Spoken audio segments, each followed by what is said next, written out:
आपल्या यवतमाळ जिल्ह्याचं नाव जगामध्ये कानाकोपऱ्यात पोहोचलं। त्यामध्ये दुर्भाग्याने शेतकऱ्यांच्या आत्महत्येच्या बाबतीत ते पुढे गेलं। विदर्भामध्ये अमरावती, यवतमाळ, अकोला, वाशिम, बुलढाणा आणि वर्धा या 6 जिल्ह्यामध्ये मधल्या 10 वर्षाच्या काळामध्ये, म्हणजे आमचा 10 वर्ष सरकार येण्याच्या आधीच्या काळामध्ये जवळपास 10,000 शेतकऱ्यांनी आत्महत्या केल्या। आणि याचं कारण 1947 साली जेव्हा आपल्याला स्वातंत्र्य मिळालं तेव्हा शेतकरी शेतमजुराच्या विकासाकरता जी धोरणं, ज्या नीती आखण्याची आवश्यकता होती ती काँग्रेस पक्षाच्या सरकारच्या काळात झाली नाही। आज एअर इंडिया 70,000 कोटीच्या घाट्यामध्ये आहे। त्याची स्थापना सरकारने केली। खरं म्हणजे एअर इंडियामध्ये सरकारी पैसा गुंतवण्याची गरज नव्हती। मला आठवतं, ज्यावेळी मदन भाऊला आठवत असेल की मुंबई टू नागपूर ज्यावेळी इंडियन एअरलाइन्सचं विमान होतं तेव्हा तिकीट 9,000 ते 12,000 रुपयाला मिळायचं, आणि ज्यावेळी प्रायव्हेट एअरलाइन्स सुरू झाली त्यावेळी 3,500 आणि 4,000 रुपयामध्ये तिकीट मिळायला लागलं। मग सरकारने या एवढ्या मोठ्या विमान कंपनी 70,000 कोटी रुपये कशाकरता गुंतवले? भिलाईचा स्टील प्लांट टाकला। अनेक ठिकाणी पब्लिक प्रायव्हेट इन्व्हेस्टमेंट ज्या ठिकाणी होऊ शकली असती त्या ठिकाणी सरकारने गुंतवणूक केली, आणि ज्या ठिकाणी सरकारचा हात लागला त्या ठिकाणी सगळा घाटा झाला। चुकीच्या आर्थिक धोरणामुळे आज ही परिस्थिती आपल्यावर आली।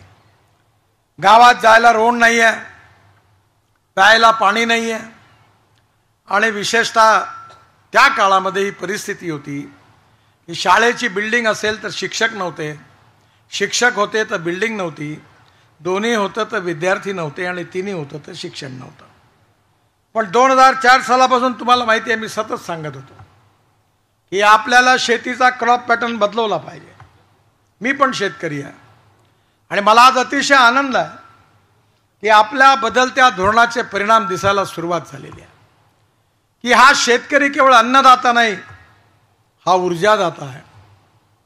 मी आत्ताच सांगितलं की यवतमाळ जिल्ह्यात जेवढी वीज लागते तेवढी आम्ही आमच्या 4 साखर कारखान्यात तयार करतो। एवढंच नाही, आम्ही इथेनॉल तयार करतो।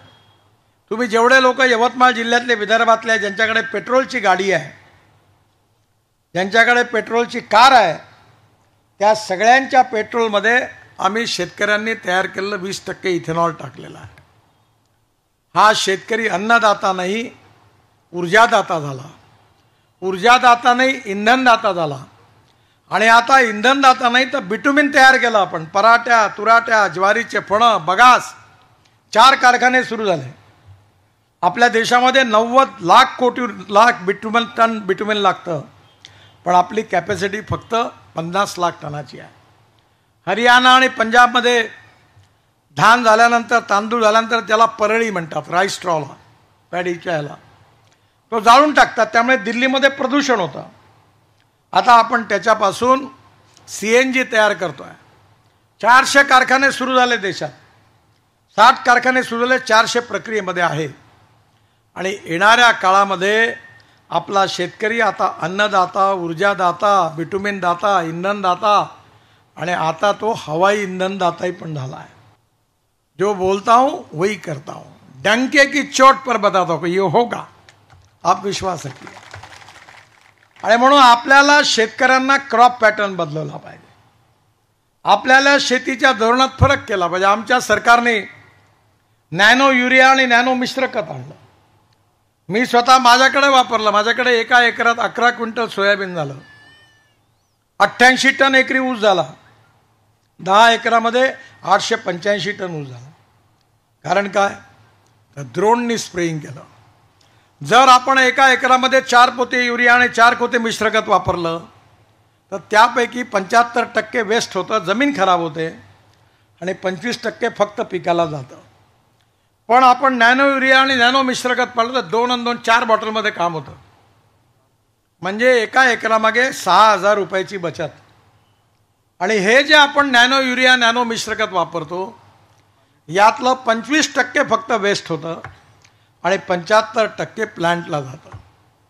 आणि आता हे यशस्वी झालं आहे। To save money is to earn money. आणि पाण्याकरता जलसंवर्धनाचं काम केलं पाहिजे.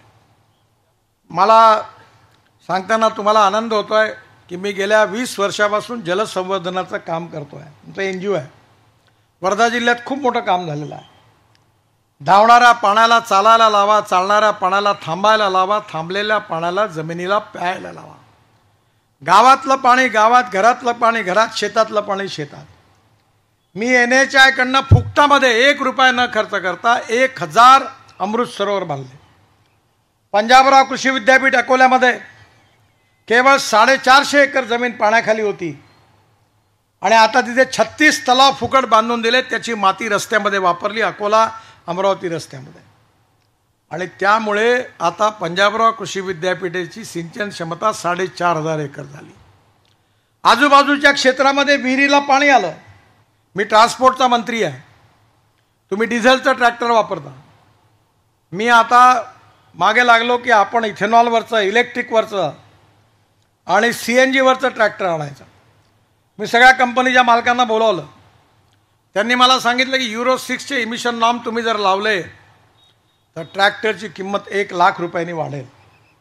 मी म्हटलं एका अटीवर मान्य करतो. 2 वर्षाच्या आत इलेक्ट्रिकवर चालणारा ट्रॅक्टर आणा, इथेनॉलवर चालणारा ट्रॅक्टर आणा, CNGवर चालणारा ट्रॅक्टर आणा, तर मी तुमचं ऐकीन, नाही तर ऑर्डर काढल्याशिवाय राहणार नाही. आणि आता नवीन बस मी आणणार आहे भारतात पहिल्यांदा की ती बस 135 सीटरची आहे. मी झेकोस्लोवाकियामध्ये गेलो तो स्कोडा कंपनीचा टाटाबरोबर जॉईंट व्हेंचर करून दिलं. हिटॅची आणि सिमेन्स कंपनीचं चार्जिंग सिस्टम आणलं, फ्लॅश चार्जिंग. बस उभी राहील आणि वरतून ते चार्जर येईल आणि अर्ध्या मिनटात 40 किलोमीटर बस चार्ज होईल. ती बस एअर कंडिशन आहे, प्रत्येक सीट एक्झिक्युटिव्ह आहे, समोर TV आहे खुर्चीच्या समोर. आणि जशी विमानात एअर होस्टेस असते तशी बसमध्ये बस होस्टेस ठेवणार आहे. म्हणजे आलूबोंडा चहा पाणी पण मिळणार. आणि त्या बसचा तिकीट रेट डिझेलच्या बसपेक्षा 30% कमी आहे. माझी मदन भाऊला विनंती आहे की आता यवतमाळ नागपूर देखील अशीच बस आपण सुरू करू. पहिला पायलट प्रोजेक्ट ही म्हणजे एक प्रकारची मिनी मेट्रोच आहे. 170 कोटी रुपयाचा मंजूर झाला. 23 तारखेला ते टेंडर काढणार आहे. आणि शेतकऱ्याच्या तरुण मुलाच्या हाताला काम कसं मिळेल हा खरा प्रश्न आहे. या भागातल्या ग्रामीण कृषी रुरल या इकॉनॉमीला मोदी साहेबांच्या नेतृत्वाखाली आमच्या सरकारने प्राधान्य दिलं. आज 22 लाख कोटी रुपयाचं पेट्रोल डिझेल आपण इम्पोर्ट करतो. मी तुम्हाला विश्वासाने सांगतो की आता मोटरसायकल, स्कूटर बजाजची, TVSची, होंडाची, हिरोची आली. आता सगळ्या 100% शेतकऱ्यांनी तयार केलेल्या इथेनॉलवर. पेट्रोलला बंद करायचं आहे देशातून. माझ्याकडे गाडी आहे नागपूरला, दिल्लीला आहे. आणि एवढंच नाही तर महिंद्र, टाटा, सुझुकी, नंतर टोयॅटो, हुंडाई या सगळ्या कंपन्यांनी आता फ्लेक्स इंजिनवर, इथेनॉलवर 100% चालणाऱ्या गाड्या तयार केल्या. की पेट्रोलवर चालवली तर 2 रुपये 25 पैसे खर्च आहे आणि CNGवर चालवली तर 1 रुपया खर्च आहे. म्हणजे तुमची बचत आहे. येणाऱ्या काळामध्ये इलेक्ट्रिक, इथेनॉल हे सगळ्या फ्युएल येणार, हायड्रोजन, मिथेनॉल, CNG. आणि त्यामुळे आपलं 22 लाख कोटी रुपयाचं जेव्हा इम्पोर्ट वाचेल तेव्हा यातले 10 ते 15 लाख कोटी रुपये शेतकऱ्याच्या घरात जाणार आहे. दिले. मला आठवतं त्यावेळी यवतमाळ भागातल्या काही प्रकल्पाकरता पैसे दिले, ते प्रकल्प पूर्ण केले. बेबळा प्रकल्पाकरताही पैसे दिले. आणि म्हणून येणाऱ्या काळामध्ये आपल्याला जलसंवर्धनाचंही काम करायचं आहे. रस्त्याच्या काम, रेल्वेच्या कामातून अमृत सरोवरही बनवायची आहे. आणि दुसरीकडे प्रकल्प पूर्ण करून सिंचन वाढवायचं आहे, पाण्याचा साठा वाढवायचा आहे. आणि त्या योजनेच्या बरोबर सोलर पंप लावून आपल्याला 8 ते 10 तास पाण्याचा पुरवठा झाला पाहिजे असा इनिशिएटिव्ह पण घ्यायचा आहे. आपल्या जसं स्मार्ट शहर झालं पाहिजे तसं स्मार्ट विलेज पण झालं पाहिजे. मी विशेष रूपाने मदनला धन्यवाद देईन की तुमच्या जिल्ह्यामध्ये मदन वारंवार माझ्याकडे अनेक प्रश्नाकरता आला. आणि मी काल रामदास तडसला विचारलो, काल मी वर्धा जिल्ह्यात होतो, की रामदासजी तुम्ही माझ्याकडे आल्यानंतर तुम्ही मला मागणी केली आणि मी केलं नाही असं एखादं काम सांगा. ते म्हणे नाही, सगळं 100% झालं. मदननी जेवढी कामं सांगितली तेवढी सगळी मी पूर्ण केली. तुम्हाला माहिती आहे यवतमाळ जिल्ह्यात किती रुपये खर्च केले माझ्या विभागाने? 10,000 कोटी रुपये. बुटीबोरी पासून तर रत्नागिरीपर्यंत रस्ता बांधला आहे सिमेंट कॉन्क्रीटचा. आज रस्त्याने तुम्हाला पूर्ण रत्नागिरीपर्यंत कोल्हापूरपर्यंत जाता येईल. आज या ठिकाणी मला मधल्या काळामध्ये नांदेड, यवतमाळ, वर्धा रेल्वेचं काम बंद पडलं होतं. मी सगळ्या कलेक्टरला बोलावलं, रेल्वेच्या अधिकाऱ्यांना बोलावलं आणि मी सांगितलं की हे काम ताबडतोब झालं पाहिजे. कामाला गती मिळालेली आहे, ॲक्विशनचे प्रश्न सुटलेले आहेत. येणाऱ्या काळात या भागात रेल्वे येणार आहे. हळूहळू विमानतळ अजून मोठा विकसित करायचं आहे.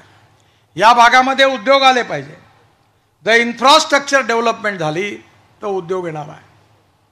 महाराष्ट्रामध्ये मी स्वतः माझ्या विभागातर्फे 7 लाख कोटी रुपये दिले. 7 लाख कोटी.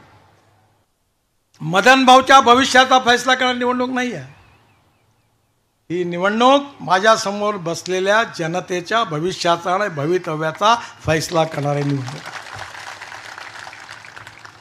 तुम्हाला जर विकास पाहिजे असेल, गरिबी, भूकमरी, बेरोजगारी दूर करायची असेल, अकोला बाजारला सुंदर स्वच्छ गाव करायचं असेल, तरुण मुलाच्या हाताला रोजगार द्यायचा असेल, तुम्हाला सगळ्या वैद्यकीय सुविधा निशुल्क मिळून तुमच्या प्राणाची रक्षा करण्याची संधी पाहिजे असेल, तुम्हाला खऱ्या अर्थाने कृषी मालावर प्रक्रिया करणारे उद्योग पाहिजे असतील, सिंचनामध्ये वाढ करायची असेल, 24 तास वीज पाहिजे असेल, तर विकासाचं काम करणारा पक्ष आणि सरकारच्या मागे तुम्ही उभे राहिले तर हे चित्र, हे भविष्य बदलल्याशिवाय राहणार नाही. नाही तर 60 वर्षात engineering college, medical college, BEd college, DEd college, प्राथमिक शाळा, शिक्षकाचा अर्धा पगार तुम्ही, अर्धा पगार आम्ही, हो गया विकास. आणि तुमच्याकडे आले का तमाशातलं चोनकं जसे डायलॉग मारते तसं बाबासाहेब आंबेडकर, महात्मा फुले, शाहू महाराजांच्या महाराष्ट्रामध्ये काय सुरू आहे? एक पाव डटाव, गरिबी हटाव. आणि म्हणून माझ्या तुम्हाला विनंती आहे की मदन भाऊ महाराष्ट्रामधल्या अशा आमदारापैकी कर्तृत्वान आमदार आहे की त्यांनी या मतदार क्षेत्राच्या विकासाकरता या जिल्ह्याचं चित्र बदलवून टाकलं. या जिल्ह्यामध्ये उत्तम काम केलं. अर्ध्या रात्री प्रत्येकाकरता धावून गेले. आणि म्हणून जनतेकरता लढणारा, जनतेकरता सेवा करणारा आणि जनतेकरता सेवा करणे आपलं कर्तव्य आहे असं समजून तुमच्याकरता काम करणारा एक चांगला उमेदवार या ठिकाणी भाजप महायुतीचा आहे. आपण सगळ्यांनी कमळाच्या फुलावर शिक्का मारावा, बटन दाबावी आणि त्यांना विजयी करावं म्हणून मी तुम्हाला विनंती करण्याकरता आलो आहे. आणि मदन भाऊंना आपण विजयी करावं असं आवाहन करतो. माझ्याबरोबर जोरात म्हणा, भारत माता की, भारत माता की, भारत माता की.